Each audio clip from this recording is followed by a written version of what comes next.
Thank you so much, Mark. And thank you to the organizing committee for selecting this talk. I'm from Multus. If you don't know who we are, we develop media. And we're trying to make the process of media development faster and cheaper to help the industry scale up. And I'm really excited to talk to you about the process that we use and some of the results that we've gotten out of our first media development projects using this process.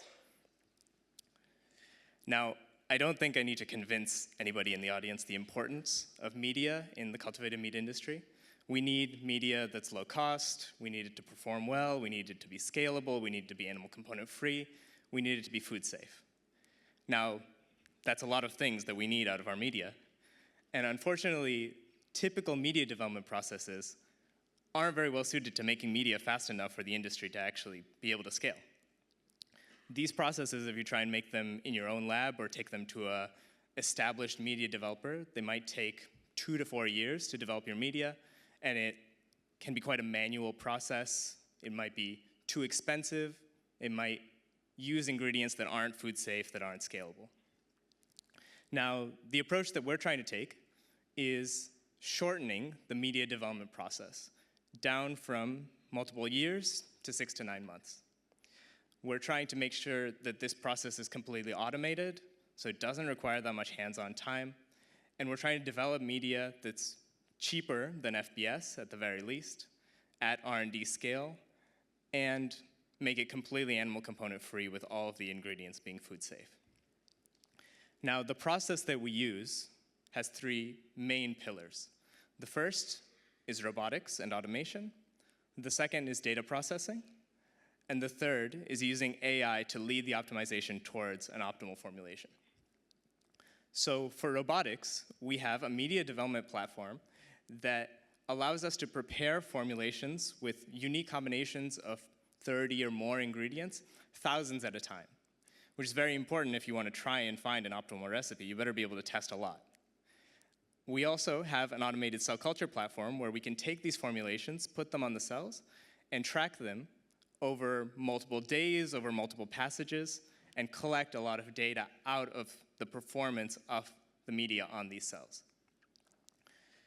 Now, it's very important to be able to collect a high quantity of very good data through this type of system. So for this, we use high contrast bright field imaging, which is a label-free imaging modality that allows us to count and monitor the cells without staining or killing them, which allows us to essentially track them in real time and track both cell count and cell growth, as well as cell morphology. Now, because we're taking these images about every 3 hours, and we're doing this for thousands of conditions, a single experiment can generate over 100,000 data points. And in the real world, that can look something like this, where it's a little messy, it's a little noisy, you need to clean the data, and there's quite a bit of effort that needs to go into that. But even after you've done that, it's quite complex. And it can be difficult for a human to interpret this and know where to go from this to arrive at an optimal formulation. So for this, we turn to artificial intelligence. And the strategy that we're using there is called Bayesian optimization. Now, to explain how Bayesian optimization works, I've created a little demonstration. Imagine that you are the algorithm, and you want to know what image is behind this grid. Now, you would probably want to just flip over all the tiles and just see the image. But what if that process is too expensive? What if you have to pay $100 each time you want to flip one of these? And you don't have the time and the money. There's not enough money to go around. So you might select a few grids, a few tiles to flip over. And that'll give you some information about the picture, but still, you don't really know what's behind there. So based on what you see, you might choose some different tiles. And now you're starting to get a picture of, okay, maybe I understand, and now I have a good idea of what I need to flip over to understand more or less what's here. You flip over a few more, and without having to look at everything, you've only flipped over less than half of what's here. I have an idea of what the picture actually looks like. It's a scientist doing research in a lab. And the algorithm, Bayesian optimization algorithm, is doing the exact same thing with the search space of formulations that we're looking at. You have many ingredients, you have to find the right combination. it's essentially telling us as the experimentalists which tiles to flip over, which formulations to test, in order to gain an understanding of where to test next, so that it can efficiently, over just the course of a few experiments, get to an optimal formulation. Now, what this looks like in practice is like this. This is an example set of data from one of our media development projects, where on the x-axis we have different iterations. Each iteration is basically an experiment where we test 1,000 formulations. And each time we do an iteration, the best performing formulations, each time they perform a little bit better. And that's because the algorithm is directing us towards an optimal formulation. Now, it doesn't matter if you have the best optimization algorithm in the world if you don't have the right ingredients going into your media. So we invest some effort into identifying, discovering complex ingredients, because they can be a relatively cheap and powerful source of biofunctional molecules that you might otherwise have to include growth factors or other quite expensive proteins to incorporate within the media. So an example data set here shows that for one of the complex ingredients that we sourced and extracted in-house, we were able to add it as a supplement into our media and observe a dose-dependent increase in growth. And that's actually one of the ingredients we use in the media development project I'm about to show you. So as a case study, we used our system to create an animal component-free media for primary bovine fibroblasts. Now, this optimization process, we had 2 scientists working on it, and they had a set of 30 ingredients, and 5 of those are complex. And over the course of the optimization process, they did 4 experiments, each of them testing over 1,000 formulations. Now, there's always a trade-off between cost and performance. And I mentioned right at the beginning that we need these media to be cheap.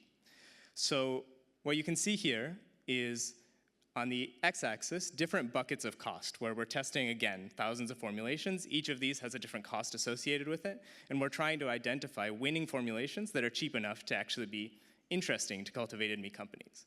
Now, the very cheapest bucket might have very small number of formulations that are within the range of acceptable performance, which is, in this case, looking at the growth and morphology relative to cells that are in FBS.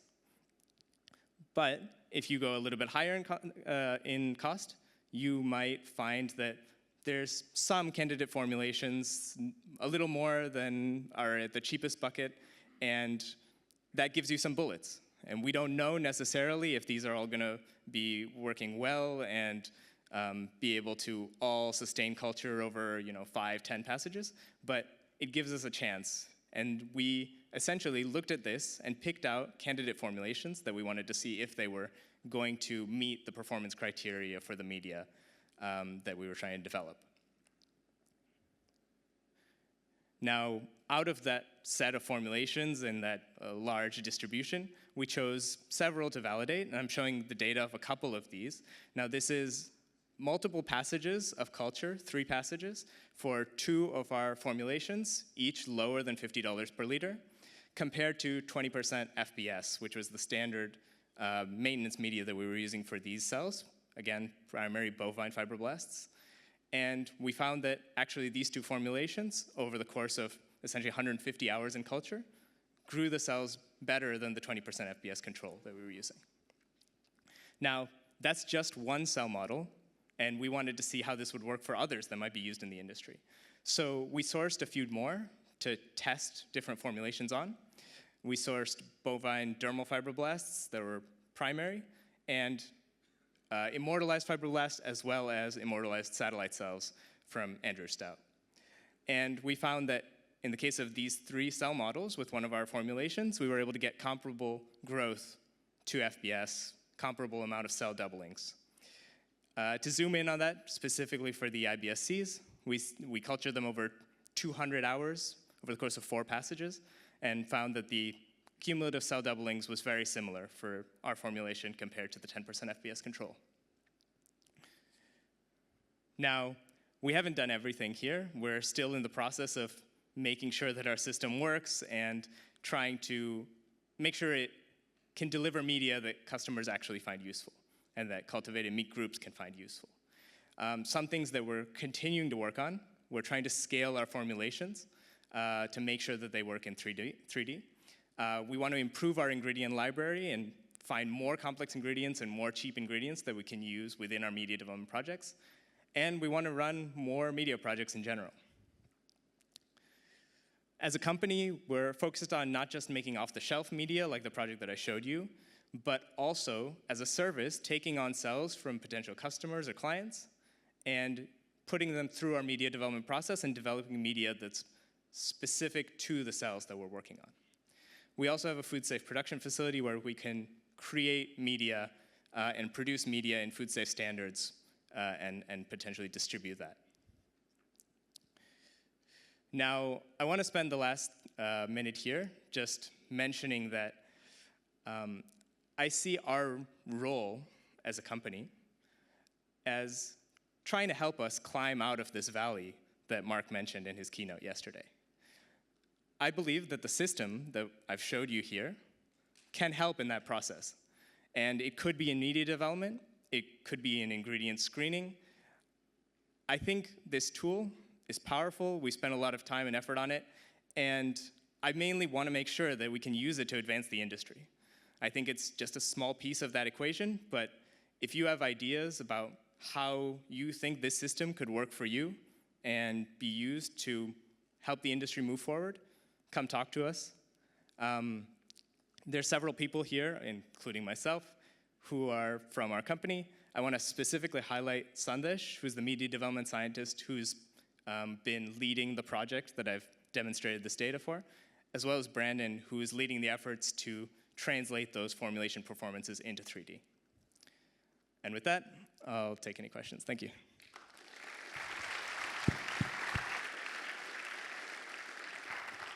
Thank you, Anirvan, for explaining this wonderful platform. Any questions for Anirvan? Right. Hi, thanks for the presentation. Do you have any data to support longer culture period times? Longer than what I showed here for like 200 hours? 4 passages. We are, so most of the work that we've done so far has been on primary cells. And we ultimately could potentially only go for the ones that we've worked on up to maybe 7 or 8 passages. Right now, like the data that I showed in terms of like the 4 passages there, it's been very recently collected. So actually those cells are still ongoing in the lab, and we're going to see how long that they can go. But so far, 4 passages is where we're at. In the meantime, I would like to ask a question. There seems to be, when you looked at that box plot, a sort of correlation between the price and performance. The more expensive it is, the higher the performance is. That should not be expected, right? That correlation. Is that sort of how it's designed, or is that just a coincidental outcome?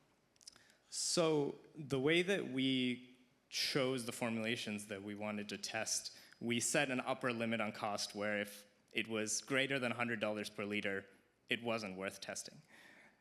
And then we checked, essentially, after the fact to see which costs, or the costs of the formulations, how they compared to performance. And I think, at least in my mind, it can be reasonably explained by the ones that are quite low in the cost bucket. They just have much less of perhaps some key ingredients like FGF2, for example. The reason they might be less expensive is because they just have less of a certain growth factor, and that might be ultimately limiting the performance that you can get out of that specific thing. So that's how I could explain why there's this correlation between increased performance leading, or increased cost leading to increased performance. So we didn't have a fortunate outcome with a very cheap medium and a very high effect? No, not so this was population level data where, as a whole, the trend is that higher cost is higher performance. I think that makes sense. But essentially what we were trying to do is pick out outliers. So one of the example formulations that we're validating right now is an $11 per liter formulation where it's quite near the bottom end, but it's actually performing very well. So I think our task has been to pick out candidate formulations that might work and then see how they do. And actually some of the very cheap ones have performed quite well. Okay. There was one more question over there. Yeah. Thank you for your talk. I was wondering, we found some in our experiments that multi-passage experiments, as you've done, are very important because something can work initially and then not work over time. For these really high throughput, you mentioned 1,000 formulations. When you're doing, how do you passage them, and how do you maintain, I'm thinking, seeding density across the groups if some are like performing less well, in order to reduce that as a potential confounding variable?